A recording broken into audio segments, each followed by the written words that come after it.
Енді біз балалар өткенде тезисті өттік. Сол тезис бойынша сіздер қоғамдағы бір өткір мәселе жөнінде тезис жазамыз, және сол тезиске байланысты үйде қажетті фактілерді, статистикалық мәліметтерді, дәйек сөздерді тауып, сол тақырыпты ары қарай мәтін түрінде дайындап, бірақ біз айтамыз ғой да, біздің жұмыстарымыз жазбаша түрде дайындалады, бірақ ауызша түрде әркім өзінің жазған дүниесін ортаға салады. Барлық сабағымызда солай, яғни үйден жазамыз, бірақ ауызша айтамыз.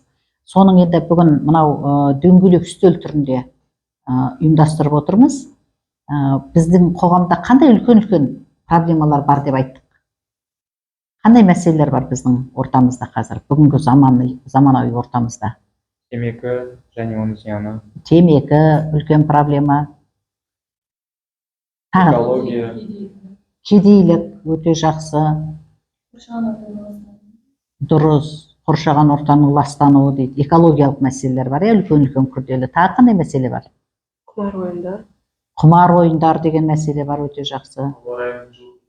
Ғалам жаһандану, жылынуы, жаһанның жылынуы деген мәселе.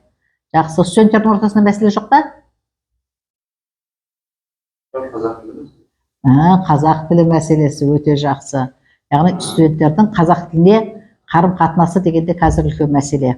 Осындай үлкен мәселелердің ортасында мынау қазіргі жастардың арасындағы бір үлкен өзекті дүние біз темекі шегу деп соған тоқтағанбыз. Ендеше осы темекі шегу бойынша сіздер үйден материалдарды жинап келулеріңіз керек болған. Мәтіндеріңіз түсті электронды қоржынға, мен оны көрдім. Енді соны ауызша айтайық. Онда дөңгелек үстел болғаннан кейін оның жүргізушісі болады. Кімді жүргізуші етіп сайлаймыз? Қайсыңыз жүргізесіздер дөңгелек үстелді? Дөңгелек үстел жүргізгенде бұның мақсаты, яғни бүгінгі біздің осы әңгімеміздің, содан кейін ары қарай ретімен, жүйесімен жүргізіп отырамыз. Кім жүргізеді кәне? Жақсы, Алтынай. Онда Алтынай жүргізеді. Қалғандарымыз Алтынай қандай сұрақ қояды, қандай мәселе көтереді, соған байланысты өз пікірлерімізді айтамыз. Сіздер мына үйдегі жазған ақпараттарды қолдануға болады, балалар. Тек мәтінді оқымасаңыздар болды, сол ақпаратты пайдаланып отырып сөйлеуге болады. Телефондарыңызда болса, дәптерде болса, пайдалануға болады. Мына кімнің дәптері? Жақсы. Ал онда Алтынай. Жалпы біз осы темекінің зияны деген тақырыпқа тоқталдық. Темекінің денсаулыққа зияны туралы қандай тезистер немесе материалдар қарап келдіңіздер? Өзі біздің бірінші тезисіміздің өзі темекі денсаулыққа зиян деп, тоқтаған, өте зиян дегеніміз. Енді осы тезис бойынша кімде қандай пікір бар? Негізі темекінің негізгі белсенді бастауы ол никотин. Никотин ол ең бастан бір апта, бір ай тұтынсаңыз, ол сіздің қан айналуына өте әсер етеді, сіздің ұйқыңызға әсер етеді. Ал бір жылдан аса темекіні тұтынсаңыз, ол туберкулез деген ауруына алып келуі мүмкін. Бірақ енді біздің кейбір адамдарымыз 20-30 жылдан астам темекі тұтынатын адамдар бар. Олар енді рак ауруына жаңағы никотин темекі соған. Өте керемет. Сонда жыл көбейген сайын, Жыл көбейген сайын. Тағы кім не қосады? Менде тағы бір қызықты ақпарат бар. Негізінде қазір Қазақстан бойынша темекі ол өте экология зиян және отбасыға зиян болып есептеледі. Бізді қоршаған ортамызға. Денсаулыққа байланысын айта ғой. Негізінде темекі ол статистика бойынша, менің ақпарат жинаған бойынша, ол бір 800 теңгедей тұрады. Ол әзір айтты. Бұл жерді кесіп тастаймыз. Тек қана денсаулыққа қатысты жағынан айтамыз олар. Әлемде қанша адам өледі деген бар еді ғой, фактілер.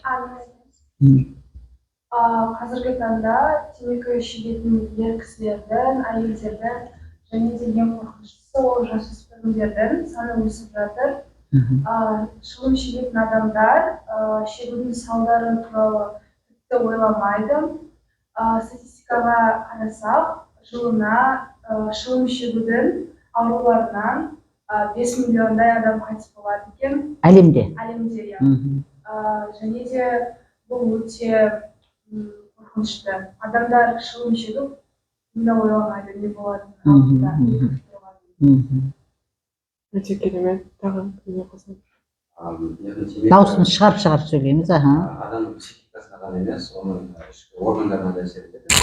Яғни ол өкпе ауруларына, жүрек ауруларына, сонымен қатар терімізге де әсер етеді. Тері ауруларына әкеледі дейсің ғой. Әлем бойынша 25 миллион адам шылым шегуден жыл сайын қаза табады.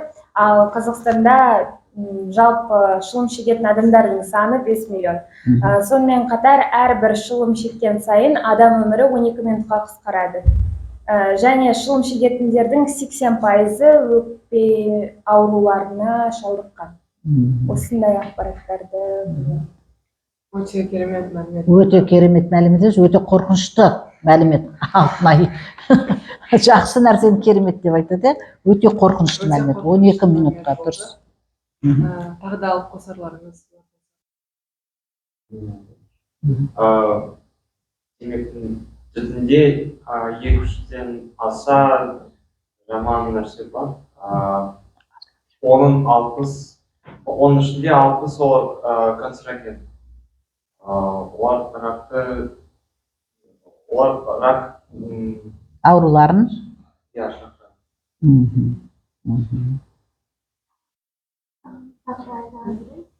Сол темекі шегетін адамның денсаулығына тек емес, бірақ оның әйелдері, оның балаларына әсер етеді. Мысалы, темекі шегетін адам өзі темекі шексе, оның баласы да сол ауаны дем алады, сондықтан баланың миына ол өте жаман әсер етеді. Себебі ми жұмысы темекі шегетін газдардан себебінен өте нашарлайды, сондықтан оқу көрсеткіштері өте нашарлайды сол баланың. Яғни темекі шегетін адамды қандай темекі шегуші дейміз? Актив дейміз, ал оның айналасындағы зардап шегетіндерді пассив. Сонда активтен пассив көп зардап шегеді дейді. Қорқынышты ма? Ал енді темекінің қоршаған ортаға, табиғатқа зияны туралы айта кететін болсақ, не қосады? Мен айтқым келеді. Осының алдында айтты, темекі шегіп тұрған адамға емес, соның қасында тұрған адамдарға да өте үлкен зияны тиеді. Және де көбінесе сөндірілмеген темекі тұқылдарынан өрттер болады, ормандар жанады. Яғни соңғы кезде орманның өртенуінің көбеюінде адам факторы бар, оның ішінде темекі дегенді көп айтып жатыр. Мен айтсам болады ма? Белсендірек қатысамыз, балалар. Мысалы, біздің далада ұшып жүрген көгершін торғайлар жерде жатқан темекіні соны тамақ ретінде ойлайды, жеп қояды. Содан соң іштерінде асқазандарына тұрып қалады. Көгершіннің өлгенінен қандай зиян бар мысалы табиғатқа? Көгершін өлгенінен ол аурулар таратады. Көп көгершін өлсе, ол ауру таратады. Сонымен бірге көгершін нені қорғайтын еді? Құстар нені қорғайды балалар? Құстар біздің өсетін ормандар, ағаштарды, дұрыс. құрт-құмырсқадан қорғайды. Өте жақсы. Сонда олардың өлуі ол нәрсенің көбеюіне әкеледі дейді. Жақсы, белсендірек сөйлейміз. Аслан? Жәмила. Темекі тұтыну құрамында 7 мыңнан астам улы заттар бар. Сол улы заттар шыққанда топыраққа, суға кері әсер етеді.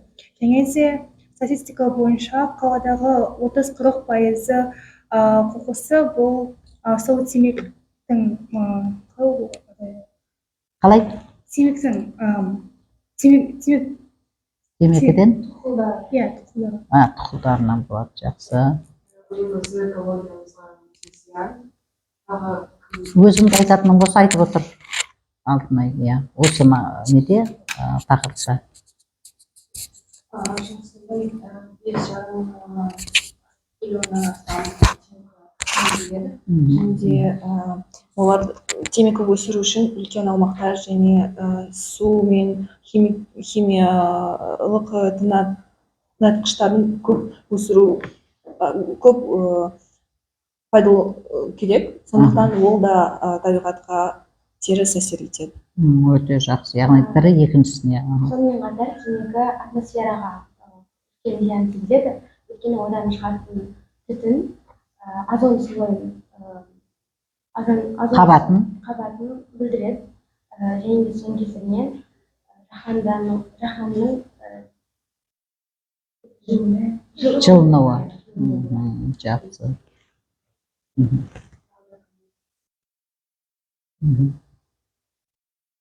Табиғатқа тағы қандай зияндары бар?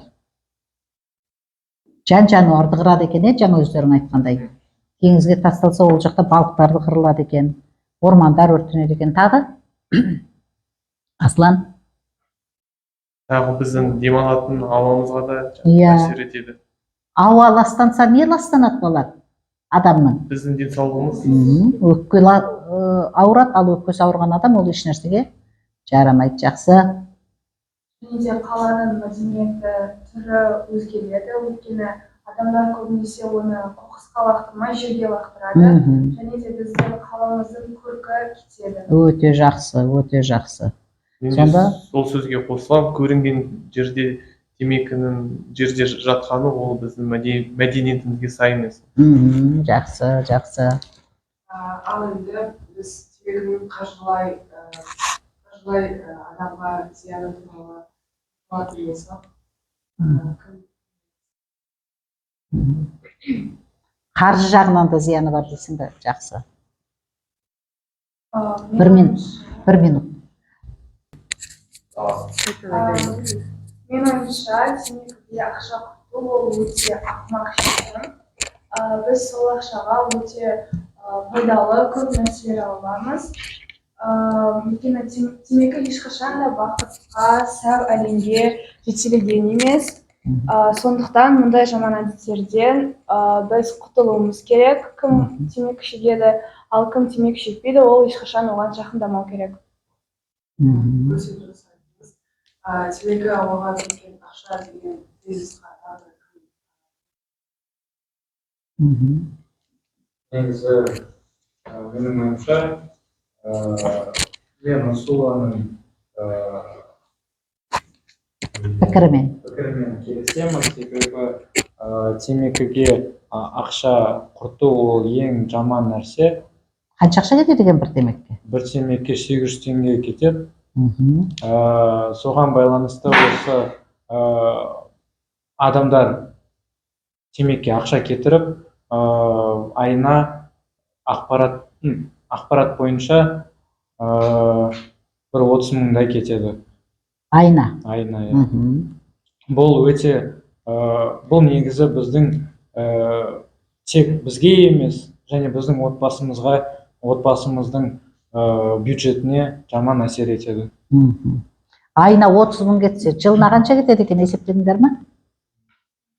360 мың. Бірақ жыл шегіп тастай сала ма? Жаңа Бауыржан айтқандай? Ол темекі тек қана жалпы индивидуалды ғана емес, сонымен қатар әлемдік проблема болғандықтан, қоршаған ортаға зияны тигізгендіктен көптеген елдер жыл сайын көптеген қаражат бөледі. Сонымен қатар, мысалы, Қытай елі бір жылда 1 миллиард ақш долларын қоршаған ортаны ластанудан қорғау үшін осы темекінің зияны болғандықтан соны жөндеу мақсатында қаржы жұмсап отыр. Ал Үндістан елін алатын болсақ, 496 миллион ақш доллары жыл сайын кетеді. Оны егерде басқа елдердікін алып қарайтын болсақ, ол өте көп ақша. Сондықтан да ол халықтың жағдайын нашарлатады. Себебі бұл ақшаны қоршаған ортаны жөндеуге кетірудің орнына әрбір адамға бір пайдалы нәрсе жасауға кетіруге болар еді деп ойлаймын. Және сонымен қатар мысалы қаржылай көп темекі шылым шегетін адам, оның миының жұмыс істеуі қарқынды болмайды.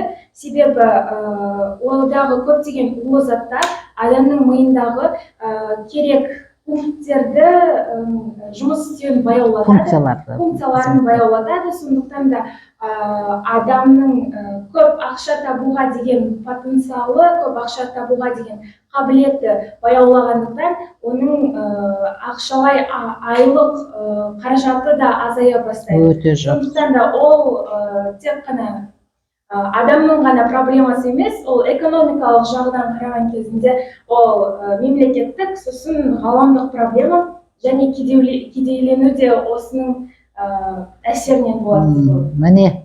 Міне қандай логика, рахмет. Өте керемет айттыңыз, пікіріңізге рахмет. Тағы да кім не қосқысы келеді? Тағы не қосасыз дұрыс, қаржы жағынан? Өте жақсы айтты Назерке. Қазіргі кезде қаржы емес, сол болашағына әсер етеді. Себебі сол қоқысқа тастамайтын темекі шегетін адам қоқысты далаға тастаса, кішкентай бала оның артына тағы темекі шегеді, немесе сол қоқысты алады да ұстайды, ойнайды, ересек адам болып жүреді. Сондықтан болашақта жастар болғанда олар ересектердің өз ата-аналарының артына тағы да темекі шегеді, және де сол болашақ қарызына да әсер етеді, және болашақ жастардың денсаулығына нашарлайды. Денсаулықтың бәрі емделу үшін не кетеді тағы да? Ақша кетеді, қаржы кетеді. Жақсы. Алинаның айтқан сөзіне, ең бірінші ата-ананың өзінің жалпы тәрбиесі дұрыс болу керек деп ойлаймын. Мақал бар ғой, ұядан не көрсең, ұшқанда соны көресің деген. Сонда шылым шегетін отбасының, баласының ары қарай осыны жалғастыруының мүмкіндігі өте көбірек. Жалпы қарапайым әрдайым дұрыс сауатты өмір салтын ұстанатын адамнан қарағанда. Сондықтан да ол да ең бірінші ата-анадан басталады деп ойлаймын. Аяулым сөйлеген жоқ, аяулым не қосасың, қандай керемет әдемі ойлар айтып жатыр. Мен бәрін ойнап көрсем, темекінің зияны шынымен де көп. Қаражат жағынан да болсын, денсаулық жағынан да болсын. Қаражат жағынан жеткілікті айтты деп ойлаймын. Денсаулық жағына тоқталатын болсақ, ең бірінші зияны ол бауырға қаттырақ әсер етеді екен. Тек қана бауыр емес, кейін жүрек, қан тамыр, өкпе, онкологиялық аурулардың пайда болу қаупін айтарлықтай арттырады. Өзің айналаңда бар ма темекі шегетін адамдар? Туысқандарымнан бар. Отбасында жоқ. Салауатты өмір салтын ұстанасыздар. Жақсы. Асланның үйінде ше? Белсенді қатысамыз балалар. Әкем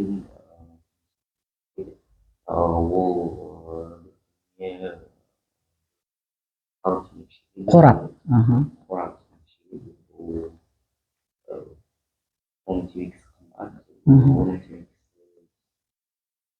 Қазақстанда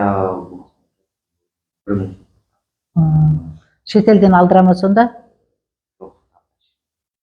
болады ғой, тек темекі шартатын. Иә. Сонымен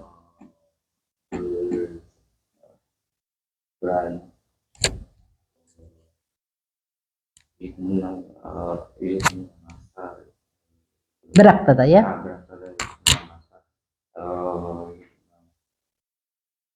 Кетеді. Оны одан да саған берсе, сен не істер едің ол ақшаға? Кітап сатып алар едің, иә? Жақсы.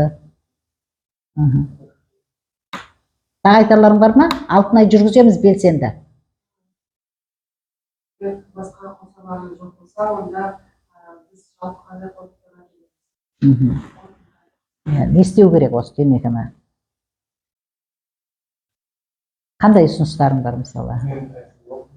Жалпы өзі мектеп оқушылары, студенттер айналадағы жан жағындағы достары мысалы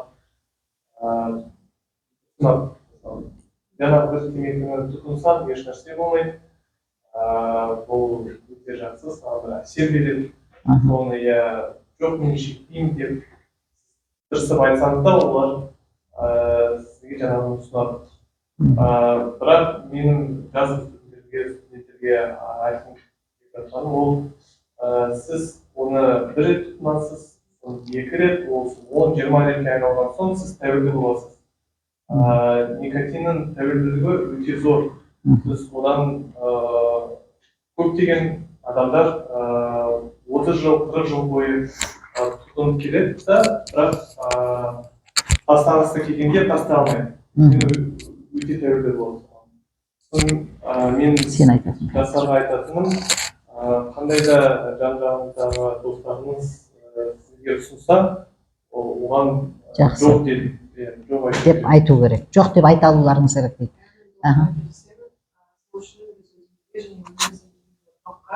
Жалпы темекіге өте жоламау керек. Әр адам білім керек, бастамай тұрып, темекі адам ағзасына түскеннен кейін, бауыржан айтқандай, ол үнемі қалап тұрады ол темекіні, және де ол тастағысы келсе де ол өте қиын болады. Және де ол тек қана темекі шекпейді. Темекі үйір адам ішкілікке, нашақорлыққа да тез бауыр басады. Ол біздің қоғамымызға және де адамның өз денсаулығына өте кері әсерін білдіреді. Сондықтан адам білу керек. Темекіден бас тартудың тағы бір жолы, ол оны басқа бір заттармен ауыстыру. Яғни мен өзім мұғалім болған, ол темекі емес, брейк деген зат шегетін болған. Бірақ ол оны тастай біледі, кока-коламен ауыстырған. Сонда ол күніне темекінің орнына кока-коланы пайдаланады. Кока-кола пайдалы ма сонда? Жоқ, бірақ одан енді кішкене пайдасы зиян азырақ. Мен де бұл негізі келісем. Сіз темек өзіңіз уақытыңыз болады ғой, темек шеккің келеді. Соны бір алмастыру керек. Мысалы, бір нәрсе кішкентай бір семішке болса да, соны шағып, Пісте шағу керек. Соны алмастыруға болады. Және де біздің негізі мемлекетіміз үлкен әсерін қосып жатыр темекке қарсы. Мысалға, оның акцизасы деген бар, бағасы жылдан сайын артып келе жатыр. Мысалға, бұрындары 500 теңге тұратын темекі, қазір бағасы 1000-ға. Сонда қымбаттату керек па? Сонда қымбаттату керек. Жақсы. Енді бір ауыздан айтыңдар, не істеуге болады темекіні тоқтату үшін соны. Бірақ көп сөйлемеңдер, жарай ма? Сол жерді ғана жазып аламыз. Не істеу керек? Сұрағымды қой Алтынай. Ал енді темекіге жоламау үшін, темекіден құтылу үшін біз қандай әрекет жасауымыз керек?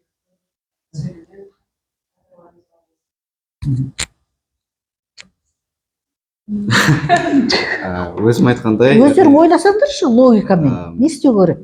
бір нәрсемен ауыстыруға болады. Яғни, мысалы, кока-коланы банан жеуге болады. Жақсы. Немесе оның сыртқы бет әлпетін өзгертуге болады. Қазір адамдар қарапайым бет әлпетіне үйреніп қалған. Яғни сыртында гангрена деп тұрады, немесе тағы бір нәрсе деп тұрады. Оны басқалармен ауыстыруға болады. Немесе қазір... Одан да қорқыныштымен ауыстыру керек па сонда? Одан да қорқыныштымен ауыстыру керек. Немесе қазір түрлі темекілердің әртүрлі вкустары бар. Ол кішкентай балаларды қатты қызықтырады, яғни алма, немесе одан да бір өзіне тартатын дәмдерді қарапайым темекіге ауыстыру қажет. Сонымен қатар мен қорқынышты қылып айту керек, оған келісемін, бірақ қалтадан қаққан кезінде, салық салынған кезінде адамдар ойлана бастайды деп ойлаймын. Сондықтан да 10% егер салық салатын болса, ол негізі экономикалық жағынан қарағанда әлемдік жалпы жоғары дамыған елдерде жалақының 2% төмендеуіне, ал орташа дамыған елдерде 5% жалақының төмендеуіне алып келеді. Ол адамдарға ұнамайды деп ойлаймын. Негізінде біз достармен, мен айтқандай, бір эксперимент жасадық. Бұл бәріміз негізі темекі емес, бірақ электр сигарет деген сондайларды шектік. Соған байланысты біз бір эксперимент жасадық, қалай біз осы жаман зиян затты тастауымыз керек екен. Сол кезде бізге бір ойға келген, бұл кім темекі әлде электр сигарет шексе, соны қанға дейін соғып тастаймыз деген. Қатты соғамыз. Қатты соғамыз, иә. Соған байланысты 5 адам осы бәстестік. Сол 5 адамның ішінде 4 адам бір 3-4 айдың ішінде осы электр сигарет деген осының бәрін тастап, оған жоламады. Бір адам не істеді сонда? Бір адам онымен Қалды. иә қалды. Жақсы, бұл қол шапалақтауға тұратын нәрсе. Яғни достар бір-біріне сондай шарт қою керек екен, жақсы. Қорытынды айта қой. Иә, сонымен қатар өз ойымды айтатын болсам, қазіргі таңда көптеген осындай темекі сататын дүкендерде көбінесе кішкентай балаларға немесе 21-ге толмаған жастарға сауда жүру үшін сатады, бірақ соның өзі кішкентай балаларға одан көбірек тұтынуға әкеледі. Сол себепті заңды кішкене қаталдандыру керек деп ойлаймын. Және қорытындылайтын болсақ, барлықтарыңыздың ойларыңызға үлкен рахмет. Осыдан кейін жалпы біз темекінің өте зияндығына біз тағы да көз жеткіздік. Барлықтарыңыздың пікірлеріңізге рахмет.